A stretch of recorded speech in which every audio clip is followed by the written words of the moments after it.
Hi అండి. నేను మీ రాఘవరావుని. అంబటి రాంబాబు ఎంత బలిసింది అంబటి రాంబాబుకి. ఆ బలుపులో తను ఒక రాష్ట్ర ముఖ్యమంత్రి గారిని పట్టుకొని అంత దారుణంగా మాట్లాడుతున్నానని ఒక సోయి లేకుండా మాట్లాడాడంత దుర్మార్గుడు.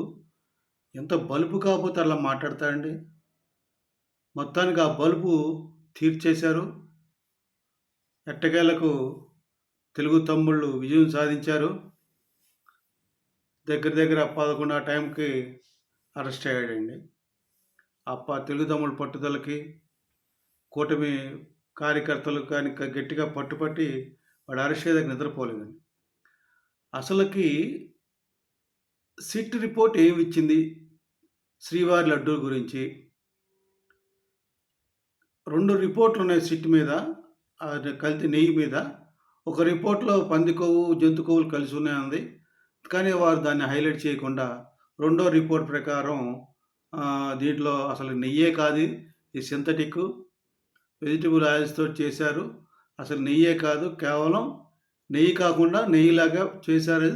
ఇది దగ్గర 68 లక్షల కిలోలు ఒక దొంగ అంటే కల్తీ నెయ్యి కాదు. నెయ్యి అంటాం. మన నెయ్యి అంటాం గానీ కల్తీ నెయ్యి అన్నారు. అంతకని ఇంకేం లేదండి అది. చేసి పైగా నిస్సిగ్గుగా జంతు కొవ్వు కలవలేదు. క్షమాపణలు చెప్పాలి. పవన్ కళ్యాణ్ క్షమాపణ చెప్పాలి. చంద్రబాబు నాయుడు క్షమాపణ చెప్పాలి. జంతు కొవ్వు కలవలేదు. జంతు కొవ్వులు కలవలేదు. జంతు కొవ్వు అరే అది నెయ్యే కాదురా దుర్మార్గులారా! హానికరమైన కెమికల్స్ వాడారా దుర్మార్గులు అన్నా కూడా జ్ఞానం లేకుండా అజ్ఞానంతోటి ఆ! ఒక పెద్ద ప్రజలకు ఎందుకంటే వీళ్ళ పత్రికలు ఎక్కువున్నాయి. వీళ్ళకి టీవీ ఛానెల్స్ ఎక్కువున్నాయి. ఎందుకంటే డబ్బులతో కొనేస్తారు ఏ టీవీ ఛానెల్ అని వీళ్ళు. మీరు టీవీ నైన్ కూడా కొంచెం పర్వాలేదు బాగానే ఇచ్చాడు ఈ మధ్యన. ఈ ఈ తిరుపతి రెడ్డి కోసం జగన్మోహన్ రెడ్డి గారు భాగవతం బాగానే బయటపెట్టాడు. ఆ ఎన్టీవీ ఒక దరిద్రం. ఈ సాక్షి గురించి మనం చెప్పాల్సిన పనిలే. 24 గంటలు వాడు ఏం చెప్తే అదే పాడతారు. వేరే మాట ఉండదు. ఇంకొన్ని దిక్కుమాలిన ఛానెల్స్ ఉన్నాయి. ఇక సోషల్ మీడియా అయితే చెప్పక్కర్లేదు.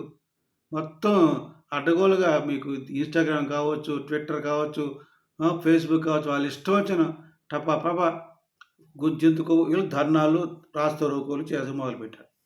ఆ సందర్భంగా వీళ్ళు ఒక పెద్ద క ఒక ప్రజలకు తెలియాలని ఒక పెద్ద కటౌట్ పెడితే, ఒక బ్యానర్ పెడితే, అది తీసేయాలని దౌర్జన్యం దాడి చేసి దానికి తెలుగుదేశం తమ్ముళ్ళు, మిగతా కార్యకర్తలు అడ్డుకున్నారు. ఆ సందర్భంలో పోలీసులు మీరు రాకూడదు వెళ్ళిపోవాలంటే, అప్పుడు బూతు మాటలు మాట్లాడాడండి దుర్మార్గుడు. ఎంత బలుపండి అది. ఎంత వాపు. మొత్తం తీరింది. ఇంకనేమో పోలీసులు లేకపోతే ఆ ఇల్లు దారుణంగా మొత్తం అద్దాల వైపు అన్నీ పగిలిపోయినాయి. వాహనాలు పగిలిపోయినాయి. పోలీసులు లేకపోతే వాడి పని అయిపోయేది అసలకి. అంత కోపంతో ఉన్నారు కార్యకర్తలు. అంటే సహనానికి కూడా హద్దు ఉంటదండి. అందుకే పవన్ కళ్యాణ్ పదే చెప్తారు. సహనాన్ని పరీక్షించొద్దు. ఇది మా చేతకానితనం కాదు. మీలాగా మేము చేయట్లేదు. మేము పరిపాలన మీద దృష్టి పెడుతున్నాం. మంచిగా పరిపాలిస్తున్నాం. ప్రజలకు ఏం చేయాలని చూస్తున్నాము. ఈ యొక్క నీచ నికృష్ట వేషాలు, గూండాగిరులు, దాదాగిరులు చేయాలని మాకు లేదు. కానీ ఏదో ఏదో ఒక రోజు మేము చేస్తే ఎట్లా ఉంటదంటే, మీ చేతికున్న రేఖలు కూడా మాయమైపోతాయని చెప్పి స్ట్రాంగ్‌గా వార్నింగ్ ఇచ్చాడు. చివరికి ఈ ఇష్యూలో చంద్రబాబు నాయుడు గారిని మాట్లాడిన విషయంలో అంబటి రాంబాబు, పవన్ కళ్యాణ్ గారు కూడా సీరియస్ అయ్యారు. ఇక తెలుగుదేశం నాయకులకు దాడి ఉధృతంగా సాగింది. ఇక తెలుగుదేశం కార్యకర్తల దాడికి తట్టుకోలేక పోలీసులు బెటాలియన్‌లు పెట్టి దగ్గర దగ్గర 400, 500 మంది బెటాలియన్ పోలీసులను పెట్టి మొత్తానికి అరెస్ట్ చేసి తీసుకెళ్లారండి. అప్పుడు గానీ తెలుగుదేశం తమ్ముళ్ళకి శాంతి కలగలేదు. కూటమి కార్యకర్తలకి శాంతించలేదు. ఎళ్ళేటప్పుడు కూడా ఆళ్ళ ఆగ్రహం ఎంతంటే, పాపం పోలీసులు కూడా రాళ్ళతో కొట్టారు, కోడిగుడ్డుతో కొట్టారు, టమాటాతో కొట్టారు. పాపం పోలీసులు కూడా గాయాలు తగిలి వాళ్ళు కూడా దెబ్బలు తగిలిన మాట వాస్తవం. అలా ఇయన్నీ మన దెబ్బలు తగలకుండా ఒక వైట్‌ది ఉంటది అద్దంతో ప్లాస్టిక్‌ది అది పెట్టుకున్నా గానీ కొంతవరకు సేవ్ కావచ్చు. ఏవైనా అలాగా దాడి చేయడం తప్పది. కార్యకర్తలు కోపం ఉంటే అంబటి రాంబాబుని చేయాలి గానీ, అనవసరంగా పోలీసులు కూడా దెబ్బలు తగిలుండొచ్చు. కానీ ఏదైనా ఆ యొక్క కార్యకర్తల చేసిన పనికి నేను పోలీస్ శాఖ వారికి, పోలీసులకి నేను క్షమాపణ కోరుతున్నాను. మొత్తానికి అంబటి రాంబాబు గారి దూల తీరిపోయింది.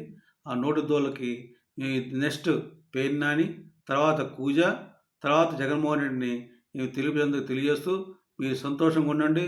జన సైనికుల, వీర మహిళలారా, పవన్ కళ్యాణ్ అభిమానులారా, తెలుగుదేశం నాయకులారా, తెలుగుదేశం కార్యకర్తలారా, తెలుగు తమ్ముళ్ళారా, తెలుగు చెల్లెళ్ళారా, మీరంతా సంతోషంగా ఉండండి.